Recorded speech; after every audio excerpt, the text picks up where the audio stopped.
இனிய தமிழ் அம்பது நேயர்களே, அனைவருக்கும் இனிய மதிய வணக்கங்கள். எனது தாயார் 1947 ஆண்டிலிருந்து தீபாவளி மலர், ஆனந்தவுடன், கல்கி போன்ற தீபாவளி மலரை வாங்கி வைப்பார்கள். அதில் எப்பொழுதோ எந்த வயதிலே என்று தெரியவில்லை, படித்த ஒரே ஒரு கட்டுரை படித்ததில் நினைவுக்கு வருகிறது.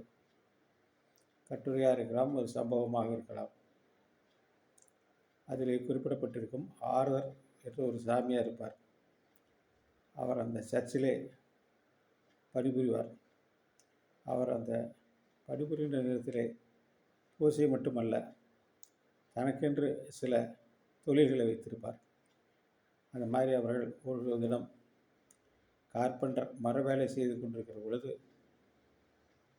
அங்கே இயேசுநாதர் அவர் முன்னாலே தோன்றுவார்.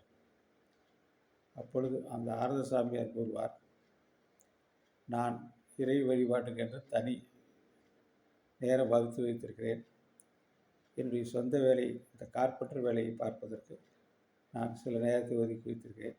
இந்த கார்பெண்டரிங் வேலை செய்து கொண்டிருக்கிற நேரத்தில் நான் யாரையும் சந்திப்பதும் இல்லை, பேசுவதும் இல்லை. இது எனது கடமை என்று சொல்வார். இயேசுநாதர் சொல்வார், நீ வணங்கக்கூடிய இயேசுநாதர், நான் உன்னை தேடி வந்திருக்கிறேன், நீ ஏன் என்னிடம் பேச மாட்டாய் என்று கேட்பார். யாராக இருந்தாலும் என்னுடைய கடமை நேரத்திலே கடமையைத்தான் செய்வேன் ஒழிய, இறைவனே என் முன்னால் தோன்றினாலும் நான் அதை பற்றி கவலைப்பட மாட்டேன். எனது வேலை தான் எனக்கு முக்கியம் என்று அவர்கள் சொல்வார்கள்.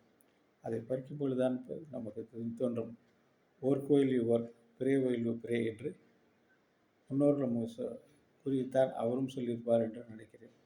எனவே நாம் அனைவரும் நம்முடைய கடமையை கருத்து கண்டிப்பாக இருப்போமாக. நன்றி, வணக்கம்.